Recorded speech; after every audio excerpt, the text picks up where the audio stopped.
India news के मंच की करेंगे। यहां लगेगा नेताओं का सबसे बड़ा जमावड़ा।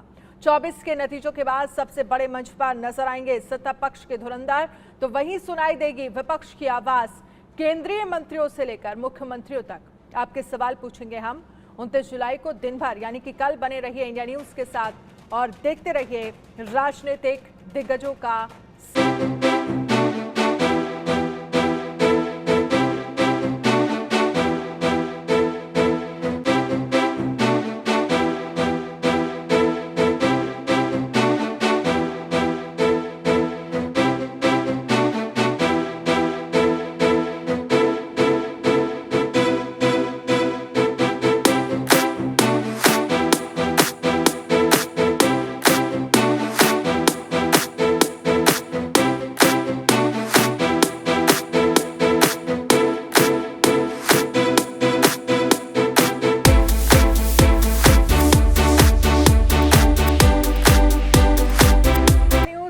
सबसे बड़ा राजनीतिक मंच जहां पर सत्ता पक्ष के तमाम नेता आपको नजर आएंगे मंच पर, तमाम विपक्षी नेता भी आपको मंच पर नजर आएंगे और सीधा सामना होगा आपसे जुड़े सवालों का।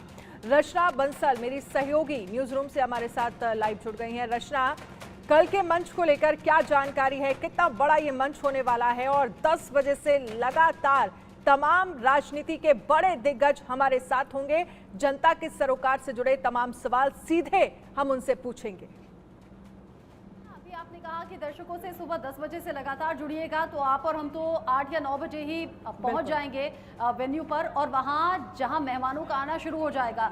खास इस बात ये रहेगी कि पूरी तरह से बीजेपी सरकार में नहीं आई है। हाल ही में 2024 लोकसभा इलेक्शन कंप्लीट हुए हैं, विपक्ष का कॉन्फिडेंस बहुत ज़्यादा आई है और आप और हम तो पत्रकार हैं, पत्रकारों का काम है सवाल पूछना।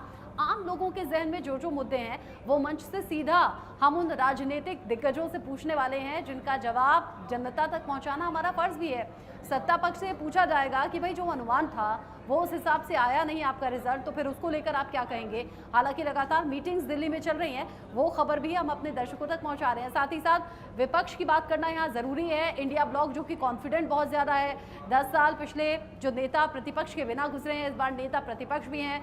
राहुल गांधी का कॉन्फिडेंस नजर आता है। यूपी में जिस तरीके से समाजवादी पार्टी और कांग्रेस ने कमाल किया है, तो जब समाजवादी पार्टी के खास मेहमान अखिलेश यादव मंच पर होंगे तो कई सवाल उनके जरिए भी पूछे जाएंगे।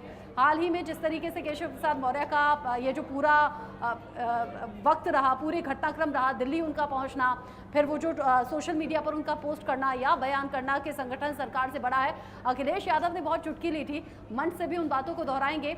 साथ ही ये जो 234 का आंकड़ा है विपक्ष का, वो कॉन्फिडेंस को बूस्ट करता हुआ नजर आएगा। बहुत ज़्यादा खास रहेगा कांग्रेस को, समाजवादी पार्टी को, टीएमसी को, बाकी पार्टियों को सुनना। लेकिन हाँ, बीजेपी के लिए ये जो डगर है आगे की, वो बहुत ज़्यादा आसान इसलिए भी नहीं होने वाली है क्योंकि हाल ही में आम बजट पेश हुआ है। आम बजट में चूंकि विपक्ष कहने लगा ये सरकार बचाओ बजट है, सरकार को बचाने के लिए कोशिश हुई है, इसीलिए बिहार को, आंध्र प्रदेश को जिस तरीके से बड़ा पैकेज दे दिया गया, ये उन्हें खुश करने की कोशिश के तौर पर है। और ये पहले से अनुमान था भी, ये लग रहा था कि जो घटक दल हैं साथ के, उनका रिफ्लेक्शन आम बजट पर दिखाई देगा, वो दिया भी। तो हाँ, हाल ही में हुआ लोकसभा इलेक्शन, उनके रिजल्ट, उनके नंबर्स जो मंच पर उसकी झलक दिखने वाली है।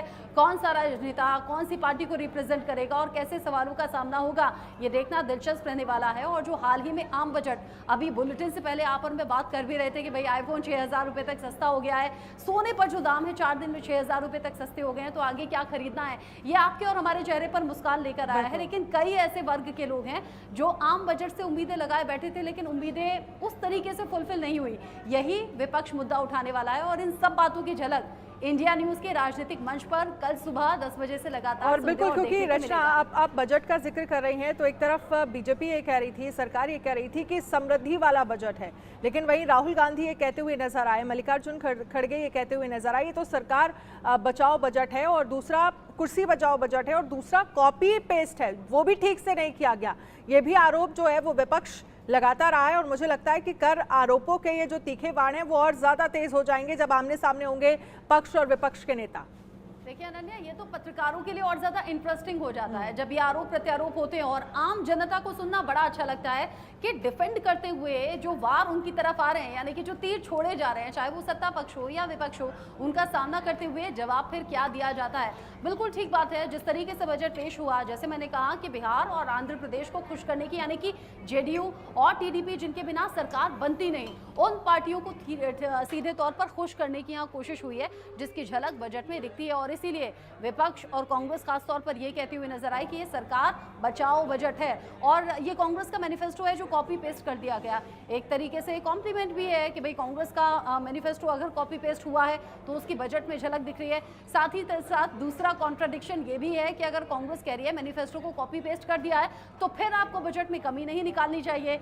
हम पत्रकार हैं, ऐसे ही कई सवाल हम अलग अलग पार्टी के नेताओं से पूछेंगे और ज्यादा इंटरेस्टिंग अनन्या तब होगा जब मंच पर एक से ज्यादा मेहमान मौजूद रहेंगे, वो भी अलग अलग पार्टी को रिप्रेजेंट करते हुए, यानी कि अलग अलग पार्टी से जब उनके मुद्दों पर बात होगी और जब सवालों के जो तीखे सवाल होंगे, जो बाण की तरफ हो सकता है कि चुभे भी, लेकिन आप और हम फर्ज से डिगेंगे नहीं, हम वो सवाल करेंगे। जब वो जवाब देंगे तो देखना होगा कि जनता का रिएक्शन क्या रहता है, वहाँ मौजूद ऑडियंस का भी, और जो करोड़ों लोग कल सुबह 10 बजे से रात बजे तक हमारे रात 8 या 9 मुझे लगता है बज ही जाएंगे, तब सुबह से लेकर रात तक जो खास व्यूअर्स हमारे साथ जुड़ेंगे उनका इंटरेस्ट भी बंधा रहना चाहिए, जो बंधेगा जिस तरह से अभी तक बड़े चेहरों को लेकर चर्चा है। बिल्कुल। और रचना, मुझे लगता है कि कल टाइम की फिक्र तो हमारे दर्शकों को करनी ही नहीं चाहिए, क्योंकि सुबह 10 बजे से ही रात 10 बजे तक या 9 बजे तक भी हमारा मंच चलता है, तो बहुत इंटरेस्टिंग चीज़ें जो हैं वहाँ से निकलकर सामने आने वाली हैं, बहुत इंटरेस्टिंग बातें वहाँ पर होने वाली हैं।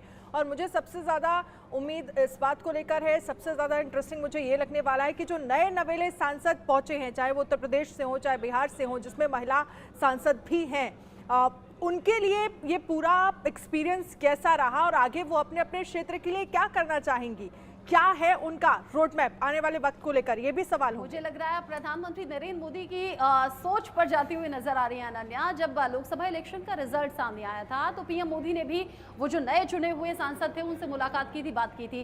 साथ ही साथ जो बड़ा संदेश था पीएम मोदी का, वो नए चुने हुए सांसदों के लिए था, युवा सांसदों के लिए था कि आप जब सांसद के तौर पर चुने गए हैं और आप युवा हैं, वो कैपेसिटी रखते हैं कि अपने क्षेत्र में आप विकास कर सकें, तो आपको अभी से काम पर लग जाना चाहिए। और अगले 100 दिन का बाकायदा उनसे ब्लूप्रिंट मांगा गया था कि अगले 100 दिन आप अपने संसदीय क्षेत्र में जाकर क्या काम करेंगे, किस तरीके से करेंगे, क्या इंप्लीमेंट करेंगे। और सबसे बड़ी बात, जब कोई भी कैंडिडेट चुनाव में खड़ा होता है वो आम लोगों के बीच में जाता है वोट मांगने के लिए। वोट मांगने के लिए जब आप पहुंचते हैं तो बड़े बड़े वादे, बड़े बड़े दावे किए जाते हैं। उन दावों और वादों को पूरा करने का वक्त तभी से सामने आ गया जब 4 जून को रिजल्ट सामने आया। आपने सांसद की शपथ भी ले ली, अब आगे वादों को इम्प्लीमेंट करने की बारी है। तो ये एक मंच ऐसा भी रहेगा, जैसे आपने कहा, जो नए चुने हुए सांसद रहेंगे तो एक रिपोर्ट कार्ड तो लेते हैं पीएम मोदी या फिर जो बीजेपी के बड़े चेहरे हैं, आला कमान है, एक रिपोर्ट कार्ड हम भी ले लेंगे। हम भी पूछेंगे कि भाई 4 जून को रिजल्ट सामने आ गया, उसके बाद में जब शपथ ग्रहण हुआ तब से लेकर अब तक आपने कौन कौन से काम अपने संसदीय क्षेत्र में किए हैं। चूंकि आपने महिलाओं का भी जिक्र किया अनन्या, तो हमारा एक खास सेशन भी रहने वाला है, जैसे कि इंडिया न्यूज़ का खास शो भी है हम महिलाएं, तो एक अलग से सेशन हम महिलाओं के नाम भी रहेगा, जहां पर महिला सांसद रहेंगी, उनसे सवाल हमारे होंगे। और महिलाओं की भूमिका इसलिए भी अहम हो जाती है क्योंकि देश की संसद से जो 33% महिला आरक्षण का बिल है वो पास हो चुका है, इन फ्यूचर वो इम्प्लीमेंट भी होगा। तो उस बिल को लेकर, उस कानून को लेकर जो महिलाएं हैं वो कैसे सोचती हैं, खासतौर से जनता की चुनी हुई प्रतिनिधि, ये जो महिला सांसद हैं, ये इस फैसले को सरकार के कैसे देखती हैं और आगे इसे इम्प्लीमेंट करते हुए कैसे राजनीतिक पार्टियों का इन्वॉल्वमेंट देखती हैं। क्योंकि अभी हाल ही में लोकसभा इलेक्शन हुआ है, जब भी देखिए कोई कैंडिडेट की लिस्ट सामने आती है पार्टियों की, हमारे कुछ अहम सवाल होते हैं। हमारे सवाल होते हैं इसमें युवा कितने हैं, हमारे सवाल होते हैं इसमें महिलाएं कितनी हैं, हमारे सवाल होते हैं कि इसमें अल्पसंख्यक कितने हैं। तो क्या वो जो 33% आरक्षण जो महिलाओं का रहना चाहिए संसद के भीतर, वो इम्प्लीमेंट करता हुआ अभी से झलक दिखाता है क्या अलग अलग पार्टियों की लिस्ट में, या फिर क्या इसको प्राथमिकता दी गई है क्या, या फिर क्या ये ज़रूरी है राजनीति के लिए। साथ ही साथ जो राजनीति में एक्टिव महिलाएं हैं, जो महिला सांसद हैं या फिर महिला विधायक हैं, जो अलग अलग जिम्मेदारियां संभाल रही हैं, उनके लिए परिवार और अपने काम के बीच में ये बैलेंस बनाना कितना ज़्यादा टफ रहता है, या फिर क्या क्या चुनौतियां रहती हैं, ये तमाम सवाल भी होने वाले हैं। हाँ, लेकिन जो इनका पहला फ़र्ज़ है अपनी ड्यूटी निभाना आम जनता के लिए, तो आम जनता के जहन में जितने भी सवाल हैं, अभी आप दिल्ली की घटना देख लीजिए, दिल्ली जहां पर बहुत ही दुखद यह हादसा हुआ, जहां राय इंस्टीट्यूट में जो IAS कोचिंग सेंटर है वहां पानी भर गया बेसमेंट में, तो 3 स्टूडेंट्स की जान चली गई। वो बड़ा दर्दनाक हादसा है। अभी हम सुबह से देख रहे हैं उस पर राजनीति खूब हो रही है। आम आदमी पार्टी बीजेपी को और बीजेपी आम आदमी पार्टी को तरह तरह के आरोप लगा रही है, या ये कहिए कि कोस रही है, लेकिन कुल मिलाकर नुकसान जो है वो उन 3 परिवारों का हुआ है जहां से 3 होनहार बच्चे चले गए हैं इस दुनिया से हमेशा हमेशा के लिए।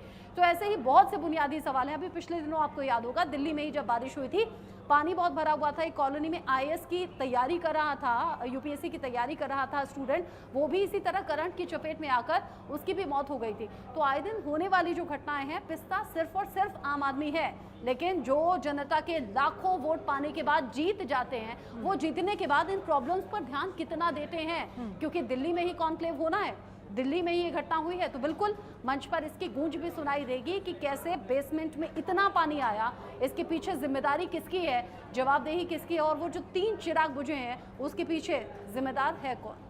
बिल्कुल।